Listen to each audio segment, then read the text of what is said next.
I had some interest recently on my conversation with my daughter and in regards to um, PDA and how she works. So if you hadn't watched that one, basically PDA is a subtype of autism, and the clinical term, it's not diagnosed in the US at all, but it is in the UK and Australia, and it's a subtype of autism, and it's called pathologic demand avoidance, or I like to call it persistent drive for autonomy, because really that's the way I see it working in her. And actually my partner is also PDA profile autistic.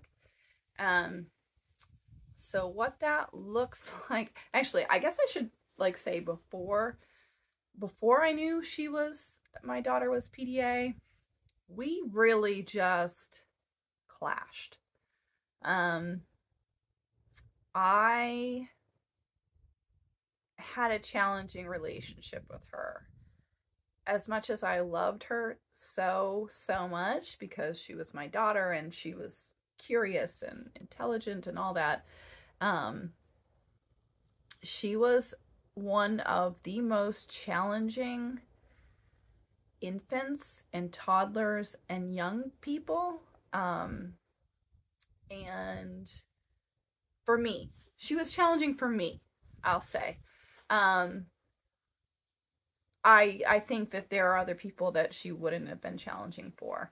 But for me, because I am autistic, I prefer direct communication. And I don't identify with the PDA profile, really. There are a lot of things about it that don't really resonate with me.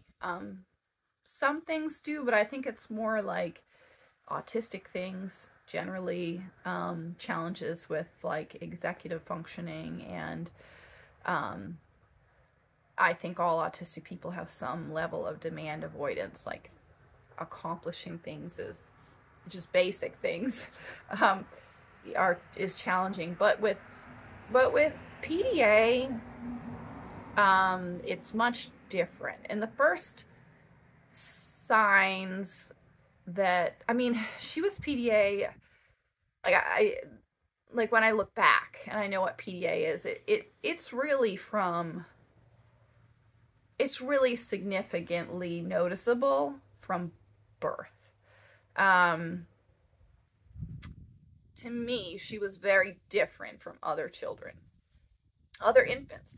She never slept, ever. Like, she just did not sleep. She would not be okay if she was like not completely attached to me.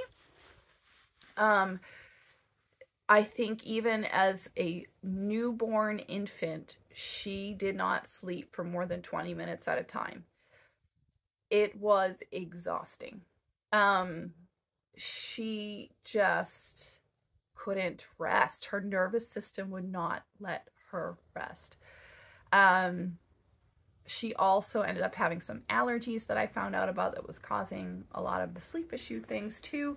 But she didn't sleep through the night at all until she was like close to 3. And when I say she didn't sleep through the night, she didn't sleep for more than an hour or 2 maybe at a time before she would wake up. And it wasn't like she was awake and she was bloody murder screaming for like, I still think about it and I still have like feelings of trauma related to being responsible for an infant and a toddler that just could not, now I understand, could not settle.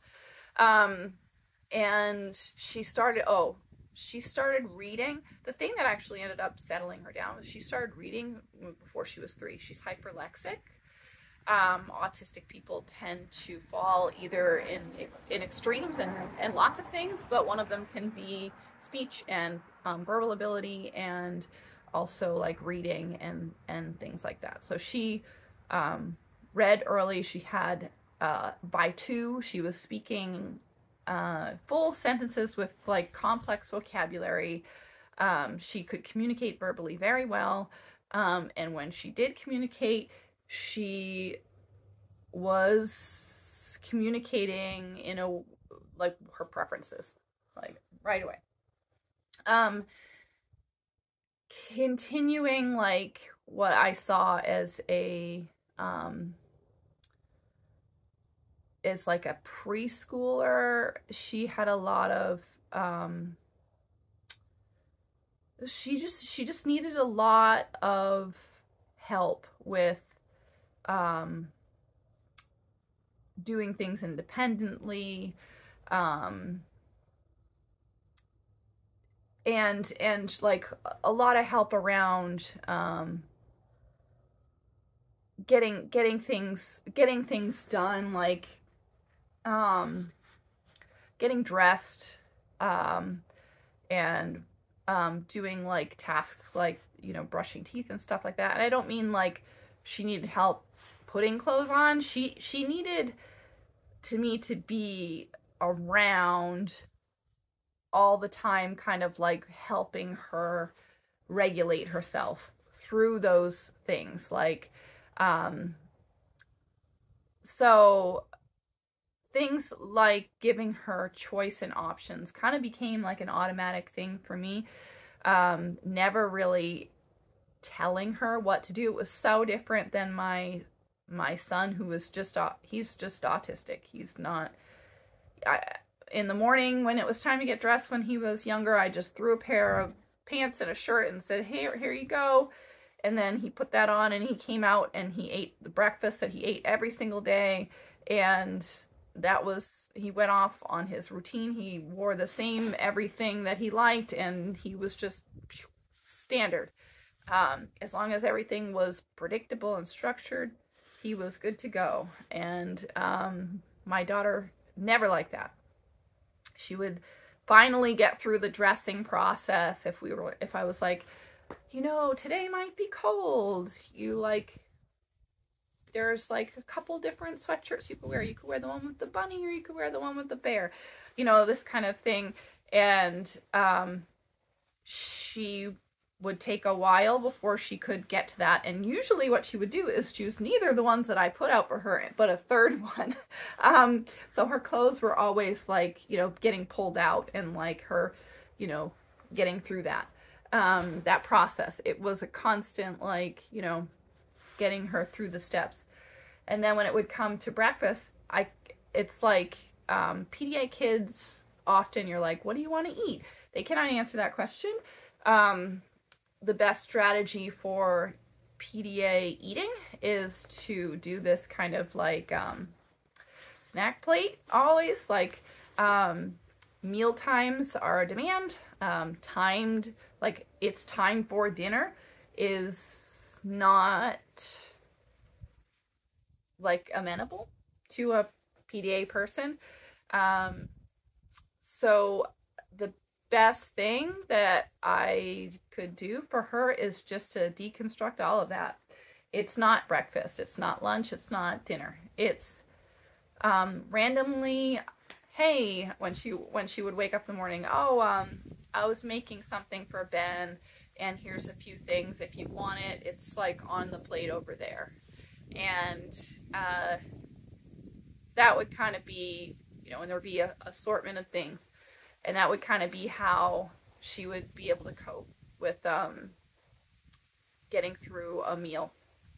And still now for lunch, bento boxes are the way that she can still, you know, participate in eating lunch. She has all these little compartments, and I put like just tiny snacks in them. And so she can pick and choose out of that. It is a little challenging if you have a school-age child, to have a PDA profile. Some PDA children cannot do structured school because it is so much, everything is demand, like homework assignments are a demand, like having to write a certain way, having to read certain books, everything is a demand. PDA children like to be in flow state all the time, driven by their own internal desires. What I was saying was, some PDA children can do schooling, but the way that they can do it means that the home environment has to be completely optimized for coping with that. Sometimes even adjusting the home environment is not enough.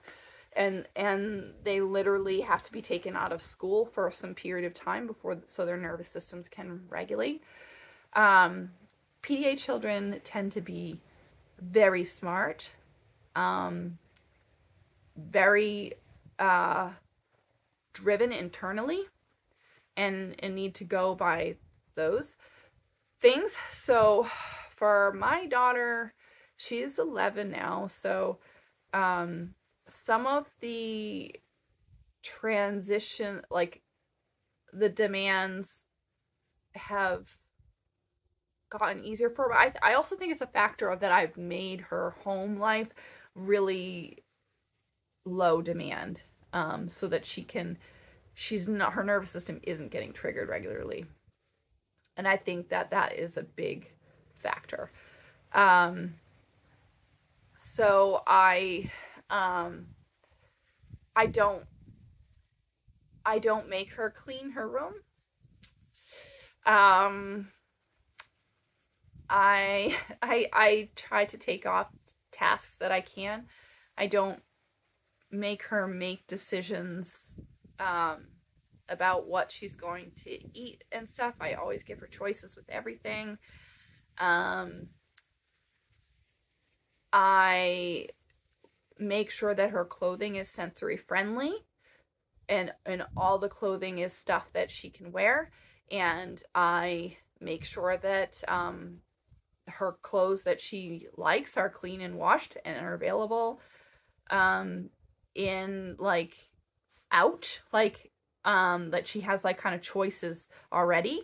And we talk about that the night before the next day for school, so that she knows what her options are. I minimize all kinds of surprises. I tell her as much as I can what's going to be happening, and like try to prepare her ahead of time if something is like out of schedule or whatever.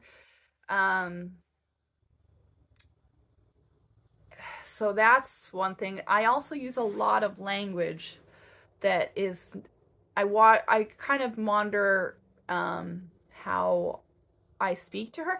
It sounds like I'm like walking on eggshells, and I'm not. I'm just more kind of focusing on when I talk with her about connecting with her, and that knowing that it's like always a discussion and a dialogue, and not like asking questions like, how was your day? What did you do today? What do you had for lunch? What did you talk to your friend? Did you like when she gets off the school bus at the end of the day, I'd be like, oh, I got some seltzer, out if you want one, and you can go like chill out and I'll talk to you later. And so I give her time to decompress, and then don't ask her questions, don't demand things of her. She wants to tell me, and she will. Just basically removing all expectations. And this sounds like I'm like being a pushover or something, but like these people are really internally driven, and usually really want to help and support other people. They tend to be very kind. And once their nervous systems are very well regulated, you'll be surprised and amazed at the things that they will do. Sometimes, like I said, I don't tell my daughter to clean her room. I have like some boundaries about like, if you have dishes and stuff, those are community property, so you have to bring that out of your room. But I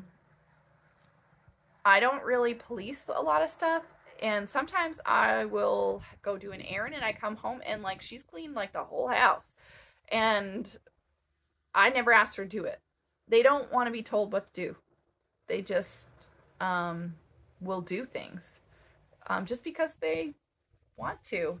And I guess like the other thing is I do is like making sure that she has what she needs to get into her flow state and don't like interrupt it. So her flow is art.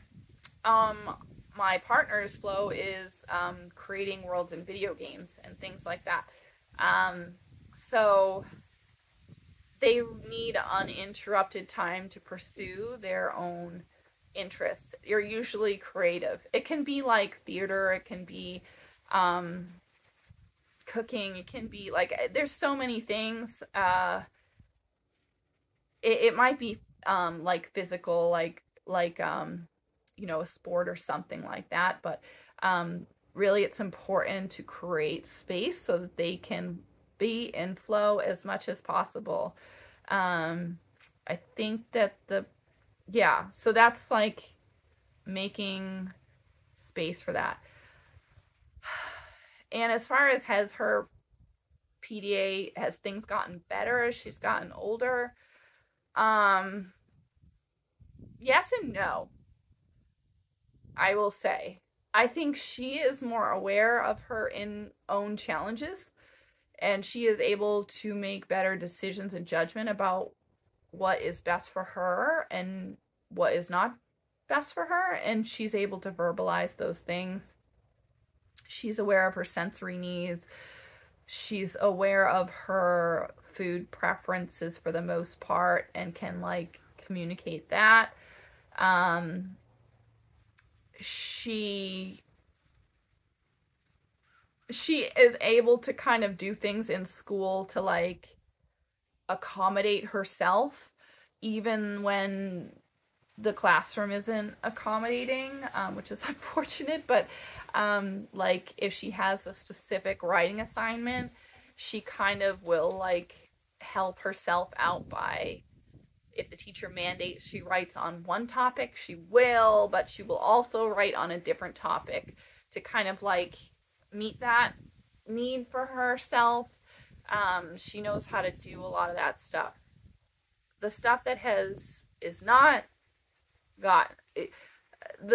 not as easy, because as you get older, like demands increase, and you know, expectations from other adults have increased, and expectations from her peers as far as her availability socially has increased. So sometimes I can tell she's very struggling with those things, and I try to intervene when I can and like make it like a time where I can give her more rest or help her navigate some social situations that are confusing for her, or things like that. Although I'm not the best at that because I'm autistic too. Yeah, so I guess like I think looking at an adult PDA person, which my partner is an adult PDA person, he still has significant challenges with some things. And work is one of them. His working life is optimized for him. He works at home. And he chooses the projects he works on. He works on chunks of projects. But if he worked in a different environment, a different setting where he had to like change a lot, like what he was doing, I think that would be significantly draining for him and might send him into burnout. The other thing, he makes time for his own flow states. And there are times when, you know, he's not available for me, because he's got to take care of himself and do his own thing, and it's important that he do. So I think that's something to keep in mind.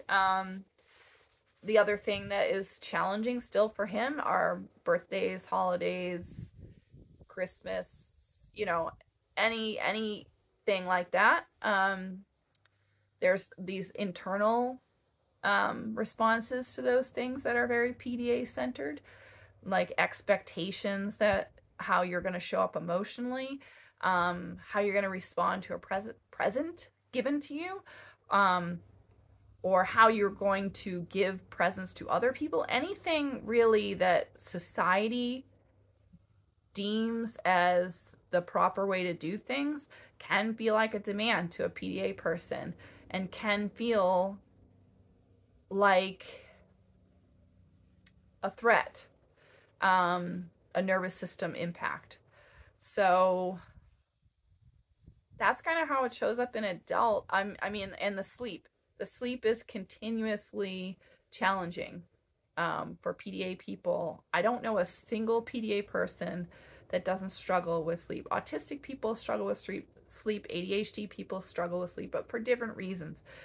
A PDA person struggles with sleep because sleep is demand.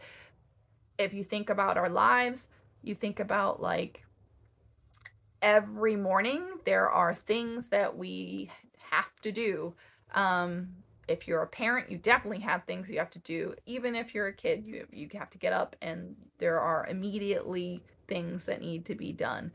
And that is what often causes the person that has PDA to not be able to go to sleep, because their mind is continuously being triggered, anticipating the things that they are going to have to do. And the only way to cope with it is to like take your brain and like distract it from that. So here comes my daughter. I'm gonna have to pause this, like the bus is coming, but yeah.